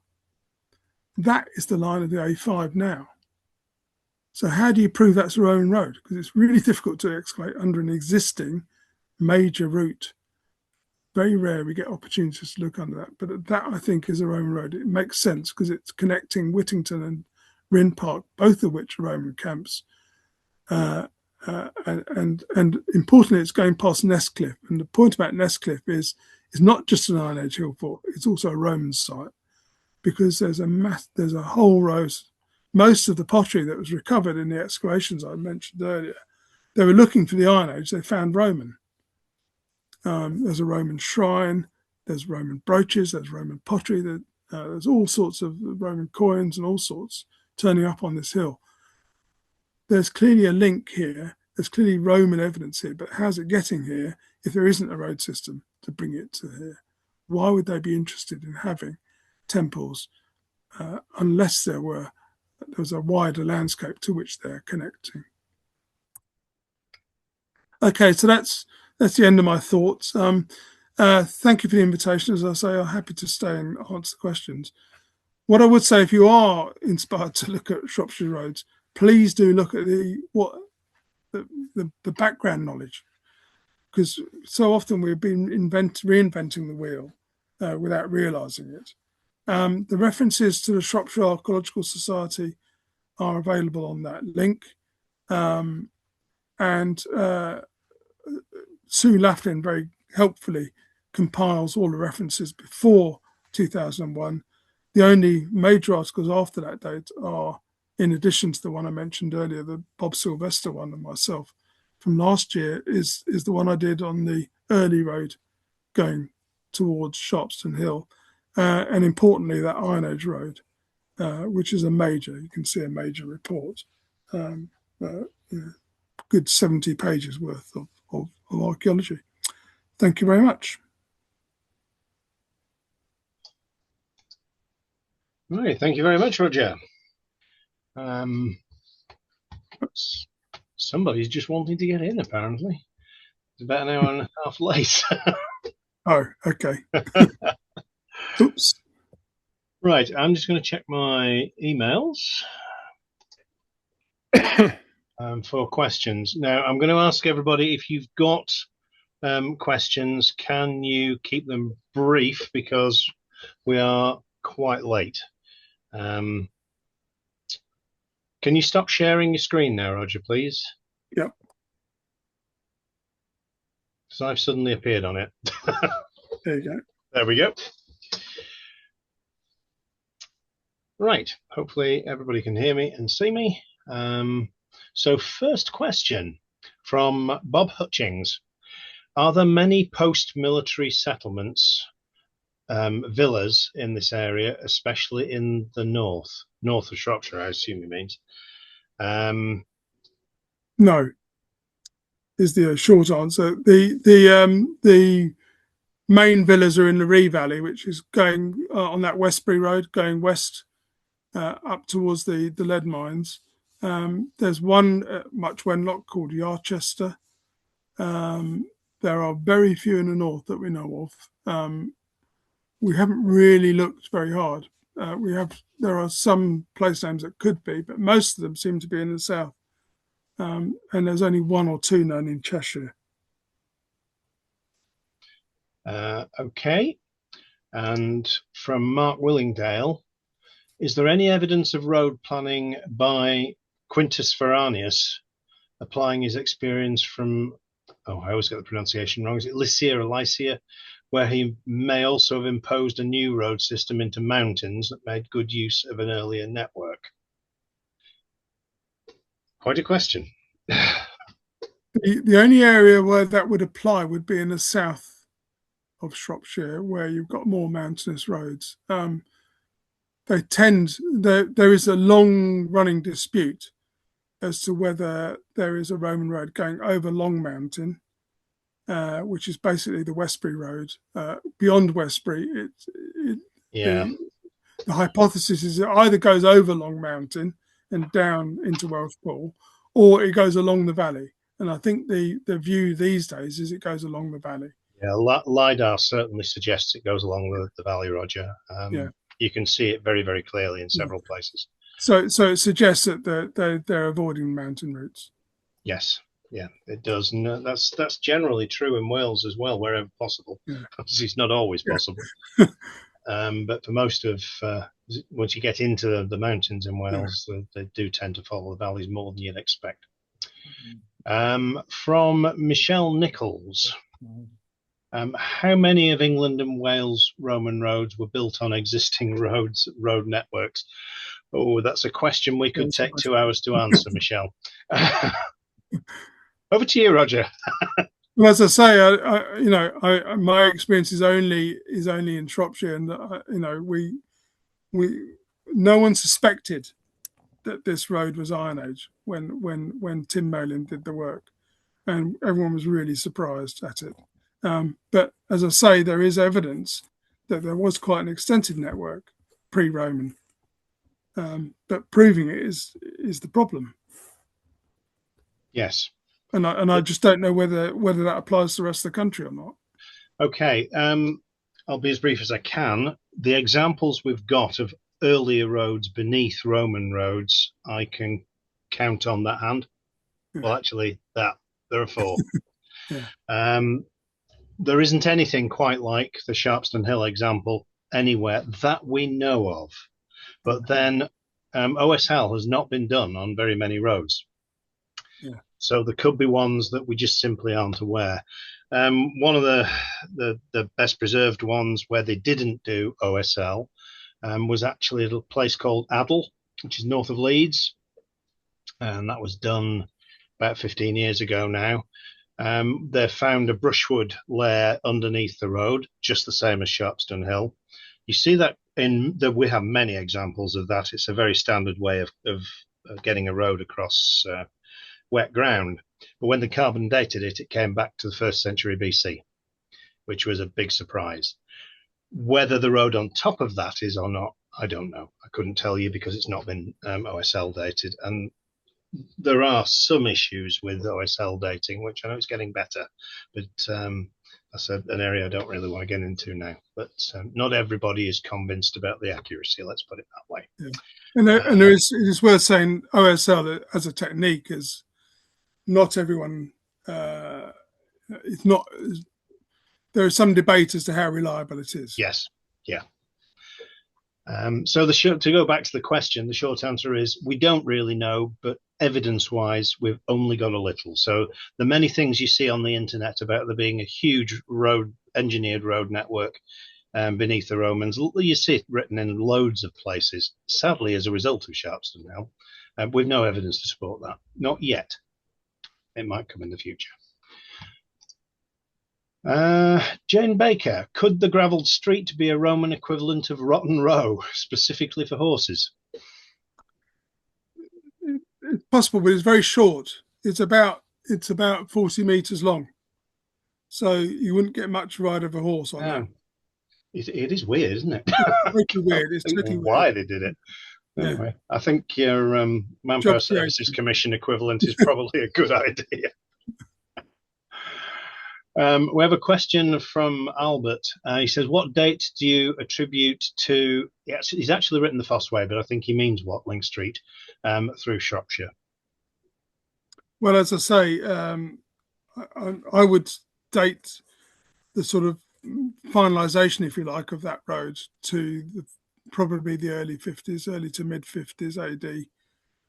It depends what you mean, because of course, in effect, Watling Street stops at Wroxeter, and then you get the branches, which they are often referred to as Watling Street. So Watling Street West, or Watling Street South, or Watling Street North. Are those actually Watling Streets? They are just extensions to the hub from Wroxeter.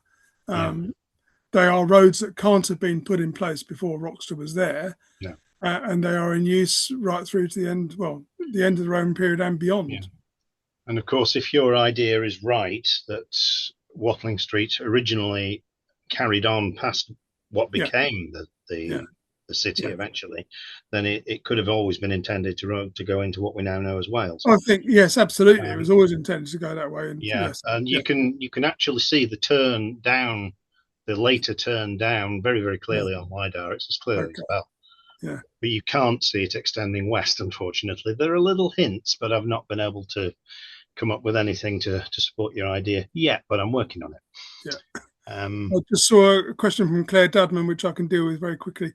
It is quite likely that they are reusing the cobbles from the street in another building project. It isn't just about creating a road, the gravel street.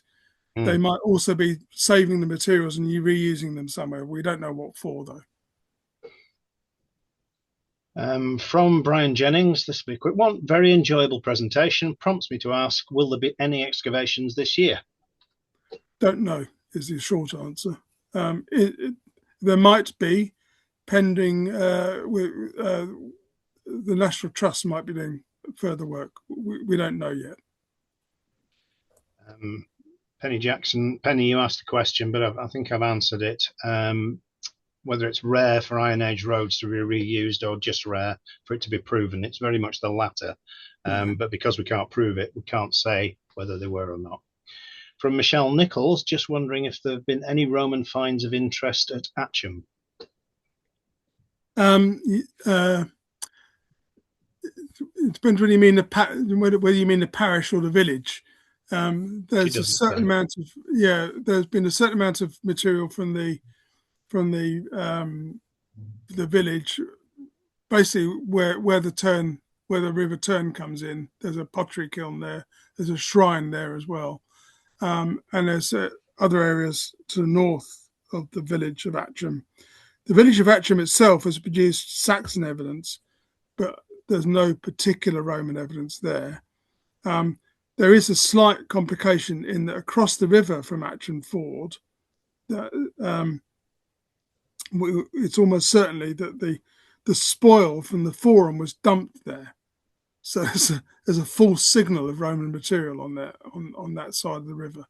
But basically, there's not a lot in Atcham village itself that we know of. Okay.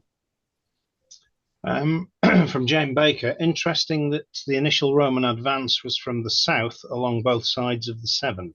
Why both sides, do you think? And what is the evidence for this? The evidence are the forts, the camps, one at Cound Hall and one at Leighton. They control crossing points across the river. And they're advancing from the southeast because that's where the Roman army is. They are pushing outwards, and the evidence for that is the Roman camp in northern Oxfordshire, where they had a dendro-dated post which was cut down in AD 48. So they had a very secure date for when they were moving out. In fact, that was a rebuilding of an existing fort. So, they are coming basically from the south and east. They need to be on both sides of the river so that if any opposing force tries to cross the river, they're going to meet a Roman army on the other side as well.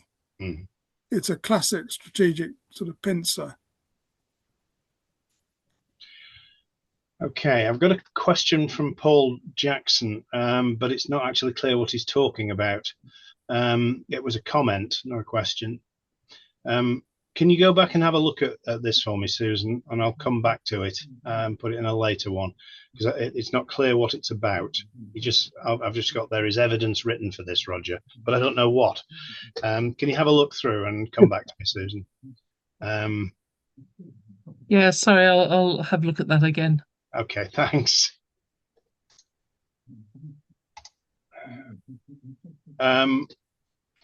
Question from Paul Smith.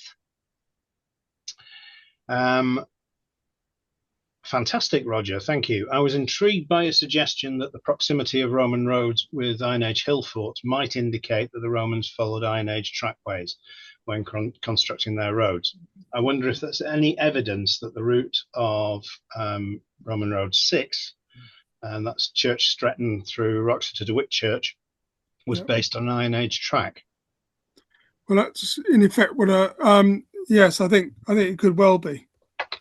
I think that's going up towards the Witches at Nantwich and Middlewich and Northwich. So, and it might also connect south, although basically the point about the Droitwich is it's in another tribal territory.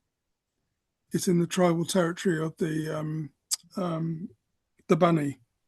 So basically, the three witches in Cheshire are all Cornovian, and the Droitwich one is the Bunny. And in the Iron Age, one assumes that, and you can see it in the distribution map for the pottery, that there's no real overlap. They are two different spheres of influence. Yeah, that's actually a very interesting point in terms of the idea of long distance trackways and routeways in Iron Age Britain, that you would have to have two adjacent polities cooperating with each other to actually create such things, and the evidence is that they didn't do that very well. Yes. Yeah, but they're big territories, so within the territory, they and we know that there's a major port in Cornovian territory at Mells on the Wirral coast. That's our only point of contact with the external world. And there's got to be a road system connecting that as well. Yes, yes, or a routeway at the very least. Yeah. Just go very quickly on the hill forts. As most of you will know, I know Roger certainly does. I've spent most of the last 2 years actually gradually building a map of Roman Britain. The coincidence of, well, coincidence is the wrong word. The correlation between the locations of hill forts and the Roman road network is striking. It isn't just in Shropshire or surrounding areas. It's there is a lot, but that wasn't what I was trying to do. So I'll be absolutely honest. I haven't recorded the correlation between the two. It could just be topographic. It's possible. That what we're seeing, yes, it is a correlation, but there's not necessarily a causality. Although I have observed on at least 3 occasions roads stopping dead when they get to a hill fort, which is very interesting. Yes. But that's for another lecture, and we haven't time. But basically, I think there is a strong correlation, but it needs looking at properly. From David Breer, would Roger like to say something about the lack of villas in Shropshire? You already have. Unless you want to add to that. We don't really know why there is such a dearth of villas. It may be visibility. The one of the villas in Cheshire was, they're very difficult to spot because the geology is clay, and that's really, really difficult to pick up stuff. And there just isn't much material culture. There's a dearth of material culture that signals where sites are, and that's one of the major problems. So they could be there. They could also be building them in timber. We just don't find the timber sites, obviously, as quickly or as easily as the stone ones. So they may be there. We just can't find them at the moment. So, yeah. Okay. From Elizabeth Dobson. What was the construction of the lesser Roman roads? Minor roads and anything that wasn't fully engineered, I suppose she's meaning. We don't really have any evidence. The one villa I did dig at Whitley Grange had no road at all. There was no trackway into it at all. There was a gateway, but there was no obvious pathway into it. It was on the other side from the Roman road. That was the odd thing. The road to Westbury was on the other bank of the steep-sided stream. So if you were passing on the Roman road, you could have seen the villa, but you couldn't have got to it. You'd see it quite close, but you couldn't get to it at all. And so I think there was a sort of, I think it was basically a hunting lodge, and so it wasn't a farm in that sense. I think if you were using the villa as a farm, you'd need a road.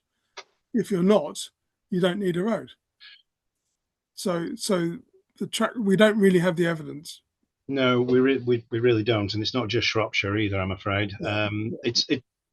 Elizabeth, it's not an area that's been well enough studied. Is the unfortunate fact of it. From what little I've been able to learn over the years, there's a huge variability in how well or otherwise they were built, and it all comes down to money because roads are very expensive things to create. There is good evidence in Lincolnshire and parts of Leicestershire for sinuous Roman period roads which survive as raised causeways. If you've got a raised causeway, it is built. It has a structure of some sort. And sadly, only one has ever been excavated, just the one. And that was done very, very badly. So it doesn't tell us very much.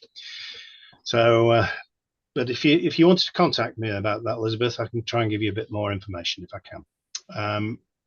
From Bill Free, you mentioned evidence of cattle on the Iron Age road and then pack animals carrying salt. Did cattle ever carry packs in that time? We don't know. You'd have to design a frame to go on the back of the animal to carry it. They could have just been stacked on carts. That's the other way of doing it. It's a very slow means of transport, obviously, but it's possible.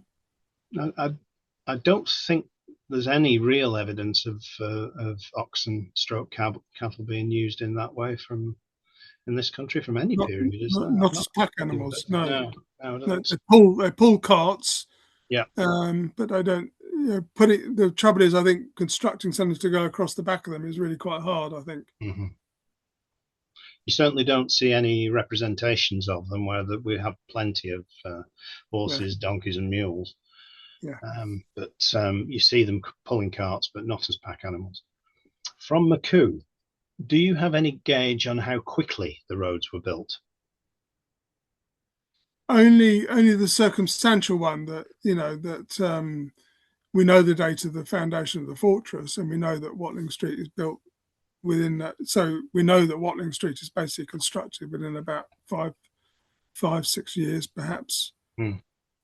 Probably not less than that, and certainly less than 10. It's variable across the country, and we don't have a lot of evidence dating a road is difficult unless you use OSL. And as Roger said, there's a debate as to how reliable it actually is. It's a very difficult question to answer, which we can't really do yet, I'm afraid. Okay, at the moment, that's the last question I've got. If there's any more, Susan, can you send through? There's just a few more, and I'm just going to add one more at the moment, and then that's it. Brilliant. Yeah, how many emails did you get from me? I've got 3. I've got 1 to 14. Right. Okay. Yeah. Yeah, that should be right. Yeah. Okay.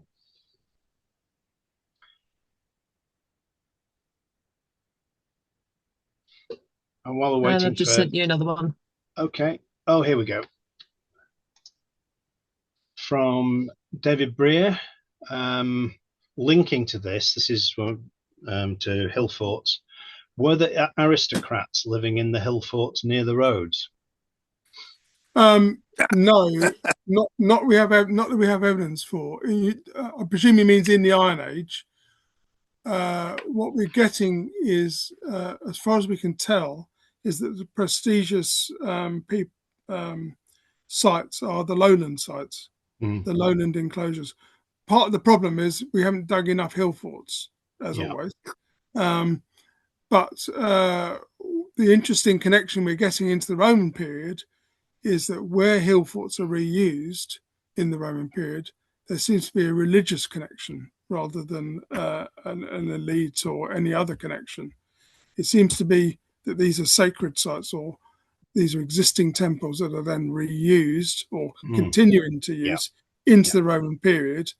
And that may be why this connection with the road system is important. It could be.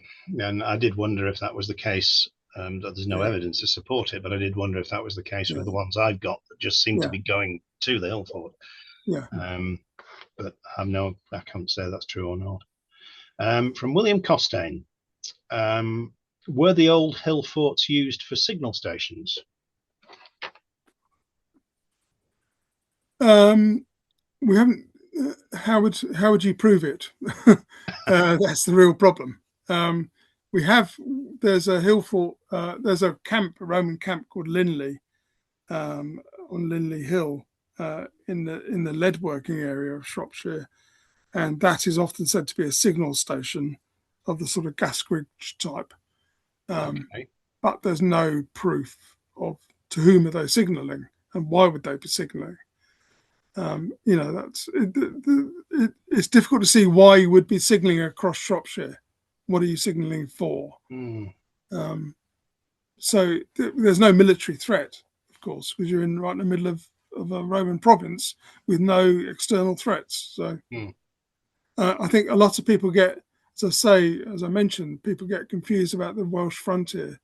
They tend to back project the Welsh frontier into the Roman period. Of course, it didn't exist. No. There was no frontier. No.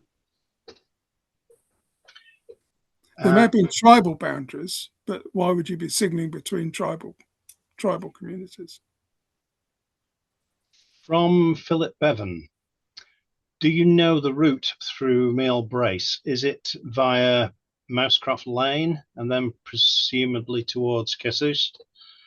No, it's basically it goes along it goes parallel with the Reebrook through Dayhouse Farm, and then joins Westbury beyond Dayhouse Farm on the north on Hanwood North, goes through Hanwood North on the northern edge of that. The other road is going up the appropriately named Roman Road. There's the Roman Road that goes on the west side of Shrewsbury, and that is the road, this new road that I think is this one that Thomas Telford uses to be the A5. We will have to talk about that, Roger, because I've certainly couldn't see much on LiDAR, but I didn't look very hard. So, but that's my point. Is it's under the tarmac. It's under the modern road. You usually Telford was good and very sensible, so it's quite possible it buried the lot. Yeah. But you usually get bends and kinks, and you see the Roman line going straight on. Yes. But we may see any sign of that. I think where you would see it is in the area near Montford Bridge, that sort of area where it's crossing the Severn, and south of that, the Roman Road should be visible because the Telford Road is coming from Shrewsbury itself, not on the Roman Road. And from McCoo again, we're nearly done. How many workers were involved? I'm assuming he means in building the roads. Do you mean in the gravel street? I don't know. I'm not sure. He doesn't say, he or she. No idea. And we don't know who is building them. One assumes that the major routes like Watling Street were built by the army. We always say, oh, it's the army who built those. We don't know that that's the case. No, the army were probably in control, but who provided the labour is another issue. Yeah, there's the famous quotation, quotation, the wrong word, the speech that Tacitus gives. I've forgotten his name, begins with G. That's it. Before Mons Graupius, the Battle of Mons Graupius, where Glaucus is complaining about being forced to build roads, which is effectively Tacitus telling us that they did use forced labour. Whether I wouldn't use the word slaves, but certainly forced labour.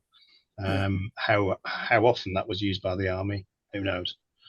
I think the Mancia system, the maintenance of the roads and the Mancia itself fell as a local taxation, didn't they? That's certainly the case in other parts of the empire. Yeah. And I think from memory, that's what Ernest Black was suggesting. Yes. It's a while since I read it. Yeah. But there's not a great deal of evidence here. Well, proving it is the problem, as always. Yeah, it is. Yeah. And I've got a message here from Susan that she can't unfortunately find the message from Paul Jackson. Paul, if you're still with us, can you message me directly or send me an email, and I'll make sure I get an answer to you. But we're pretty much out of time now. It's 9:30. So sorry about that. Is it possible for me to? Can you hear me? Hello, Bev. Yeah, sorry. Hey, yeah. It's all right. If you can be very, very quick. It's just to clarify, Roger, Bev struggles with the technology. No, of course. His eyesight's not great, and he can't really do the chat function. So far away. Go on, Bev. On the eyesight, white arrows really are not so good. My eyesight's diminished over the last year. Anyway, I'd noticed a question, but I can't remember if you answered it, about bridges, where you've talked about river crossings a number of times. Is there any evidence for bridges? There was a bridge foundation said to be excavated at Wroxeter in the 1920s, but almost exactly 100 years ago. But there was no structures in the stream, but in the river bed were uncovered, and unfortunately the medieval weirs look very like bridges. So there's although we know where the fords are, structures of bridges, the one at Acton Bridge is the Acton Scott is the only one, Acton Burnell is the only one we know of, And basically what you've got there is a bridge abutments. And I suspect what happened there was they had a timber superstructure over that, so that when there was a flood and it got swept away, you could just rebuild it. And I think that's a sort of structure we would expect rather than a fixed stone bridge. I think what we might have are cutwaters and piers in the riverbed, or on the banks on either side with a timber structure across, which could be replaced easily. That's most likely, and certainly we've got plenty of evidence for that elsewhere. Thank you. Could I also ask? Yeah. Could I also ask? Quickly. Yeah. Very quickly. Okay, quickly. The road which had a Roman road over an Iron Age road, that one quite early on you spoke about, is the Iron Age road metalled at all? What kind of structure? Yes, it's all in the report. If you look in the report, there's a very detailed discussion of the road surfaces there. Thank you. Okay. If you can't get hold of the report, just drop me a line, Bev, and I'll send it to you. Thank you. Okay. Right. I think that's it. Lovely. So thank you very much. My pleasure. Okay. At peak, we're just past 300. That's gosh. So that's okay. Good few people. That's nice. Okay. And you're getting lots of applause now. Okay. Thanks, sir. Brilliant. Lots of applause. No, I found that fascinating, and I'm going to have to watch it again on the recording, and then I'll be sending you a barrage of questions myself. Oh, good. Okay. Well, it's encouraged me to go and look at the quarries. I'm going to go and look at all the quarries now. So, because they're all still there. You know, it's extraordinary what still survives in the countryside in Shropshire. Well, there must be substantial quarries. The stone had to come from somewhere. Yeah, well, that's what that geological map is about. English Heritage mapping where all the quarries are so they can repair existing buildings using historic stone. Okay. That's why they did it. Right. Anyway. Okay. Thank you for the invitation, as I say. No, well, thank you very much, Roger. I've thoroughly enjoyed it, and I'm sure everybody else has. And so on behalf of the association, thank you. And on behalf of everybody else who's already applauded anyway, thank you very, very much. I want to thank everybody for attending, particularly those who made a donation, which helps cover our increasing costs with Zoom. We are going to be experimenting with webinar. I know I've threatened this before, but we are going to try going down that path soon. Not for the next talk, but possibly the one after that. Okay, the next one is actually up online on Eventbrite, so you can book. I'll be sending reminders out to everybody in a few days' time. So thank you again. We normally do a little meeting afterwards, but we're so late now. I think we'll probably let you go and get some rest and a good strong drink. Okay. See you then. See you all. Bye now. Thank you, everybody. And thank you as well to our backroom team, which tonight was Dave and Susan and Jeff. And thank you all. I'll see you all again in 2 weeks' time. Thank you.